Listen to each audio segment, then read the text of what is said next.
Let's start today off with just a little bit of history. New Spain claimed the territory that later became known as Texas, but didn't do anything with it until nearly 1700 when there were rumors that New France was spreading into the area and established a colony there, and they felt like they needed to send some people up to be kind of a buffer state between New France. And so they established basically three areas of colonization. One of them was kind of in the eastern part of what is today Texas, at Nacogdoches, which is not surprisingly where the name of the Nacogdoches saddle comes from, which most people, of course, in the game will tell you is the best saddle in Red Dead Online. The next one was San Antonio, and Goliad, and kind of around that area. And then the last one was kind of a much more dispersed region of ranchers and homesteaders in the space between the Rio Grande and the Nueces River. And these populations were quite small, quite honestly. 100 and some odd years later, when the Mexican War of Independence started, some of the leaders of the Mexican War of Independence approached the United States for help. The United States was in the midst of the War of 1812 with Britain, and said basically, we can't help you, but we will not interfere, officially at least. There were, however, a large number of American volunteers who went and fought against New Spain in Texas, and they largely came from the Louisiana area because the Louisiana Purchase had already happened by this point. And a lot of them fought in the Mexican War of Independence, believe it or not, in Texas. And there was the New Revolutionary Army, was the poor army of the Texans, and they struggled with kind of poor leadership. They struggled with cultural differences because there really weren't a ton of Tejanos in it. The actual Mexicans, and there were a lot of Indians. There were a lot of Americans, and there were some Tejanos. Some of the leaders were Tejanos. Some of the leaders were American. But they struggled to cross cultural boundaries between each other, and so the army kind of had a lot of trouble. The loyalist general, whose nickname was El Carnicero, the butcher, the Republican Army, the Independence Army, won some battles, but they also lost a lot and fell into a number of ambushes that the butcher arranged for them, and they kind of, ended up being dispersed, and many of the Tejanos fled the area. Most of the Americans kind of gave up in disgust. They were disillusioned with some of the Mexican independence leadership.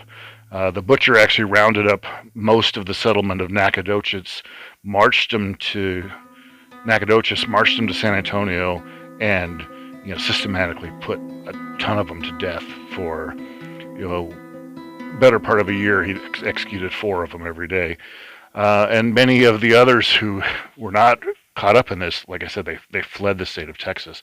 When Mexico eventually did manage to secure for itself independence from Spain, and the colony of New Spain was no more, Texas was nominally a part of it, but it was, for the most part, completely empty, and there were hardly any Mexican citizens or ethnic Mexicans or Criollos or mestizos or whatever else you want to call them living there at all. There were just a handful of them scattered here and there, especially in the San Antonio area, and some kind of along the border who had managed to maintain their ranches in relative peace.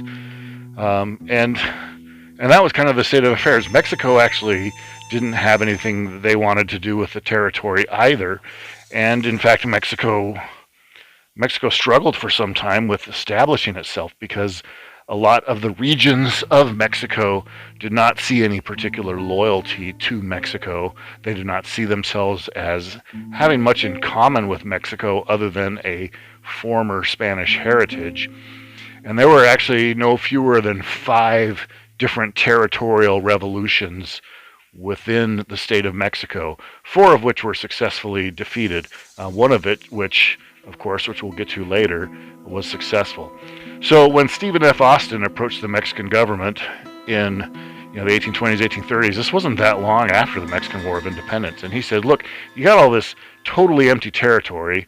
We're kind of sick and tired of the American government becoming too federalized and telling us what to do. We're a whole bunch of, Scots-Irish and, Anglo-Scottish borderers by heritage. We don't like being told what to do anyway. We would like to come and establish some colonies in this area. We'll pay you for them. We'll buy them, lease them, whatever it was. I can't remember off the top of my head exactly what their arrangement was. But they ended up coming, and they mostly came from the American South, the backwoods South, though. These were not Gone with the Wind Southerners. These were Dukes of Hazzard Southerners. They were my people. And they are the ones who came to Texas and established what we know of as Texas. And like I said, nominally it was part of Mexico, but there were very few Mexicans who lived there. Some of the Mexicans, the Tejanos that had been there before the Mexican War of Independence and who had fled, actually came back, but there weren't a ton of them. And as the American Texas colonies grew, they quickly outnumbered the Tejanos by an order of magnitude, and they were also kind of geographically distinct. The Texans had really spread out to the fringes of the territory at what's today the Panhandle, the Trans-Pecos region, and kind of the southern part down by the Rio Grande. There's very few Americans that were there, especially, but in reality there were very few anybody who was there of any kind. Anyway, to make a long story short, the American settlers in Texas grew.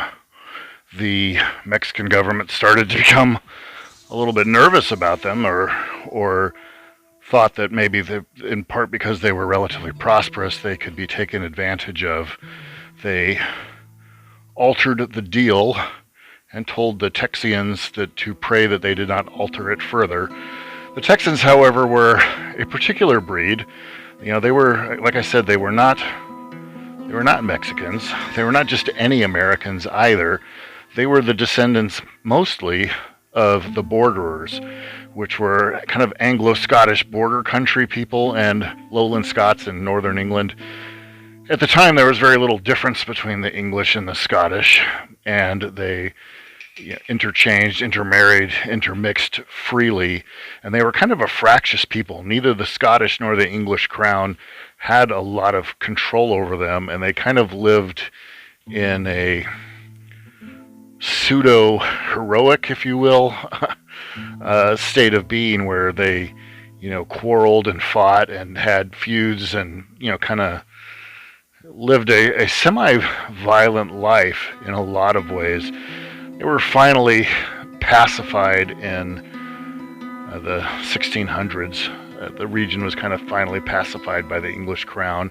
A large number of them were relocated to what is today Northern Ireland, which is why they're called Scots-Irish, because although they're geographically, they come most immediately from Ireland, they weren't really Irish at all. They were ethnically Anglo-Scottish.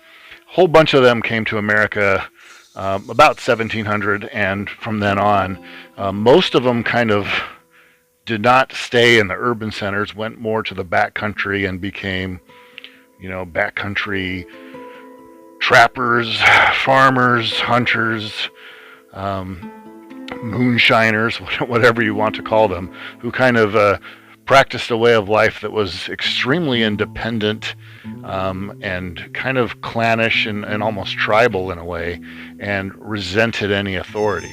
So when the Mexican government kind of tried to crack down on them, of course, they declared independence. The remaining Tejanos that were in the area joined them, and of course this was the only of the revolutions against Mexico that was actually successful, and they created the Republic of Texas, eventually becoming the state of Texas, and the rest is history. And it kind of puts lie to the narrative that the Americans kind of stole the Southwest from the Mexicans. That's not true at all. Not only did they make a deal, they bought it.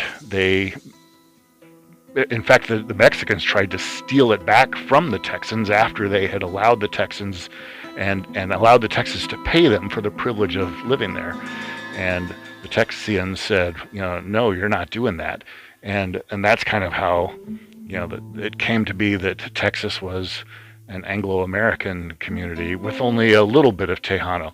Now, all of this is a very long way of getting around to saying that growing up in Texas, of course I had a few Tejano friends. They were people of Mexican descent, but they had been in Texas for, since the beginning. Most of them didn't speak a lick of Spanish.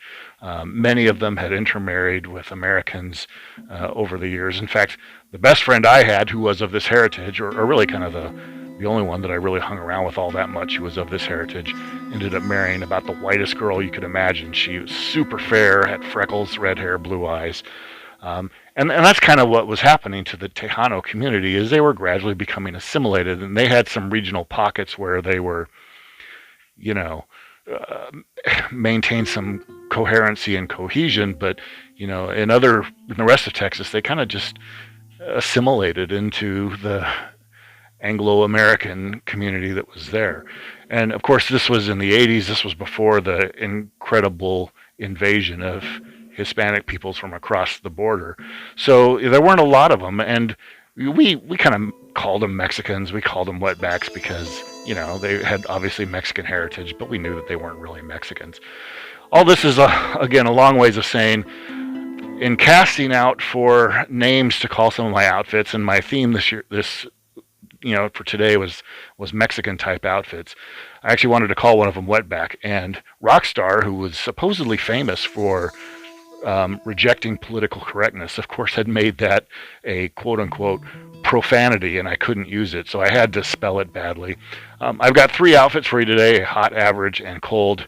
They utilize a lot of kind of classic Mexican themes: sombreros, the concho pants, ponchos, and other things that look very Mexican. Of course, my character itself doesn't look very Mexican. He's very definitely an Anglo-American heritage character. But the outfits, I hope you enjoy them. I tried to make them as diverse as possible. The hot weather outfit kind of looks a little bit like a mariachi band guy. The average temperature is kind of what I see a lot of people running around dressed like this in Red Dead as it is, or using some similar themes. The cold weather outfit I thought was very interesting. I tried to make one that didn't utilize a coat, and I think it turned out pretty well. Of course, it has a heavy poncho and some other heavy items, a heavy shirt, heavy boots, warm gloves, stuff like that. Anyway, I hope you enjoy these outfits. That's kind of my little rattling on about Texas history and my heritage, of which I'm very proud, and I think I obviously let my character show these outfits off in New Austin, because that's where else would they show them. And I'll come around when I've got another set of outfits soon. Just briefly, I want to address also a couple of minor issues. Obviously, for the most part, the gun belts and stuff like that don't matter too much. I mean, I try to pick, for the most part, ones that match, but I don't have a ton of selection because I don't have a ton of them. I don't have all of the gun belts that are available. I actually don't think it matters too much which ones you use. I also think that's true for the boots. For the most part, I don't care that much about boots, and I think all 3 of these outfits use the worn roper boots, although different colors. I don't. For the most part, you can't really see the boots that much, and it doesn't matter too much which ones you use, especially if you put the pants over top of them or put chaps on them. Then it really doesn't make a big difference which ones you use. And I kind of also feel to some degree the same thing about the spurs. Unless you have some really loud spurs, like white ones on top of dark boots or something weird like that, it really doesn't matter which ones you pick. So I did show what I use. I showed what buckle I use. I showed my compass, but I just kind of always have the compass. Occasionally the buckle specifically matches the outfit, although a lot of times it doesn't. And for the most part, it doesn't matter too much what you pick for boots, shoes, weapons, equipment.